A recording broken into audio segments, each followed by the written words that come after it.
Good morning students. आज का हमारा जो टॉपिक है वो है सस्टेनेबल डेवलपमेंट।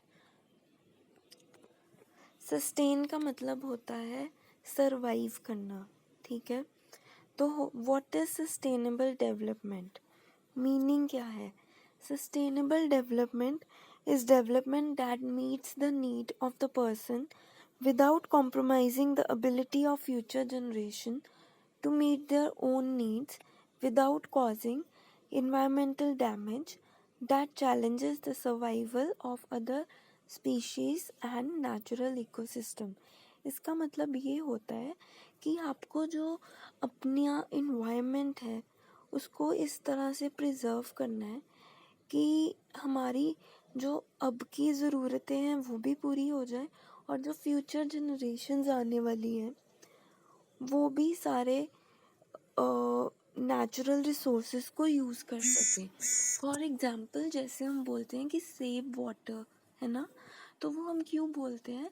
सो दैट हमारी जो फ्यूचर जनरेशन है वो भी यूज़ कर सके वो वाटर, वो नेचुरल रिसोर्सेज, वो अच्छा इन्वायरमेंट वो भी पा सके। इससे क्या होगा, जो स्पीशीज़ हैं, स्पीशीज़ का मतलब होता है डिफरेंट तरीके के एनिमल्स या प्लांट्स हैं, उनको हम सेव कर सकें।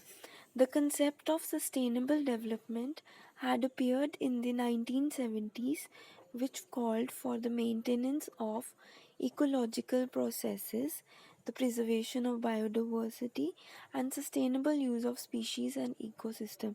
ये जो सस्टेनेबल डेवलपमेंट का कंसेप्ट है ये 1970 में आया, जब लोगों ने रियलाइज़ किया कि हम जो नेचुरल रिसोर्सेज हैं उनको ख़राब कर रहे हैं। तो ये सोचा गया कि इनको इस तरीके से यूज़ करना है कि ये हमारी जो फ्यूचर जनरेशन्स हैं उनके भी यूज़ में आ सके। अब सस्टेनेबल डेवलपमेंट की 3 कैटेगरीज होती हैं। पहली है environment protection, second is social development and the next is economic development. Environment protection में है कि हमें it defines how we should study and protect ecosystem integrity and sustainability of resources and focusing on the elements that place stress on the environment।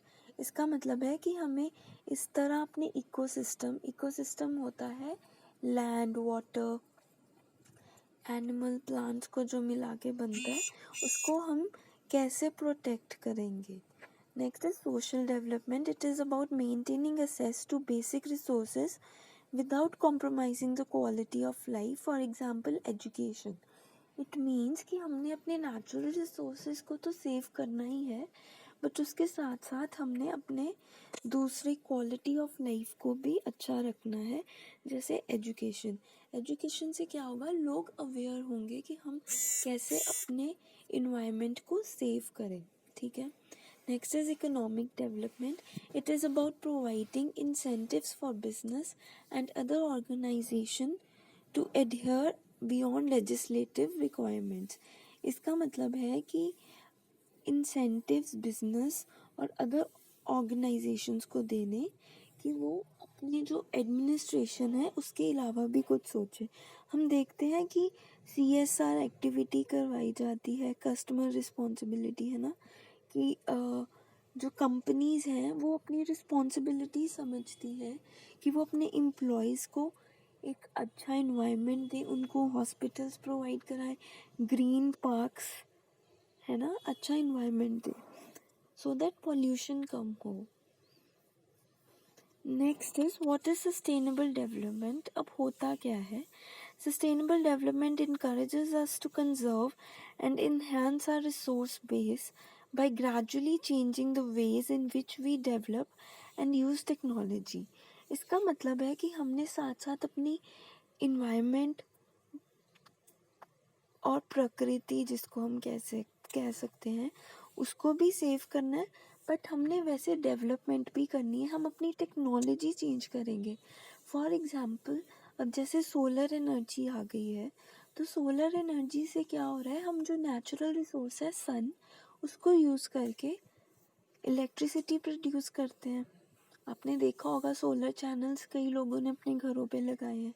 तो हम technology change करेंगे, हम depletion नहीं करेंगे उस रिसोर्स का। There are certain issues which are responsible for ecological imbalance. अब ये जो चेंजेस आते हैं एनवायरनमेंट में, ठीक है, एकदम से पॉल्यूशन हो जाता है, या मतलब हम देख रहे हैं डिफरेंट डिफरेंट तरह के, मतलब जो एयर है वो पॉल्यूटेड हो रही है, ठीक है। तो उसके रीजंस क्या है? पॉल्यूशन पहले तो, फिर degradation of natural resources such as soil erosion. Soil erosion होता है कि सॉइल जो है वो पानी के साथ बह जाती है क्योंकि हम ज़्यादा ट्रीज नहीं लगाते। डिफॉरेस्टेशन, पेड़ों का काटना। डिप्लीशन ऑफ वाइल्ड लाइफ को इफ़ेक्ट होता है जब हम पेड़ काटते हैं। एनिमल्स जो हैं, जो वो ही ट्रीज पे डिपेंड करते हैं, तो वो मर जाते हैं। शॉर्टेज ऑफ एनर्जी, तो जैसे हम पानी को इलेक्ट्रिसिटी प्रोड्यूस करने के लिए यूज़ करते हैं, तो अब जैसे पानी कम होगा तो रिसोर्सेज जो हैं, एनर्जी की जो एनर्जी बनती है उसकी क्वांटिटी कम हो जाएगी। Degradation of marine ecosystem. Marine means ये जो सी होते हैं जहाँ पे फिशेस पाई जाती हैं, ठीक है। Next is alteration and inconsistent land use like the conversion of agriculture into industrial land. अब हम देख रहे हैं पहले कितना एग्रीकल्चर लैंड होता था, अब उसको डेवलपमेंट हो रही है, सिटीज़ कितनी फैल गई हैं, बिल्डिंग्स बन गई हैं, मॉल्स बन गए हैं, है ना। तो ये सब चीज़ें से क्या हो रहा है कि जो इन्वायरमेंट है उसको बहुत इफ़ेक्ट हो रहा है। अब इसके कारण और क्या प्रॉब्लम्स आ रही हैं? ग्लोबल वार्मिंग, जो टेम्परेचर है पूरे इन्वायरमेंट का वो इंक्रीज़ हो रहा है, ठीक है।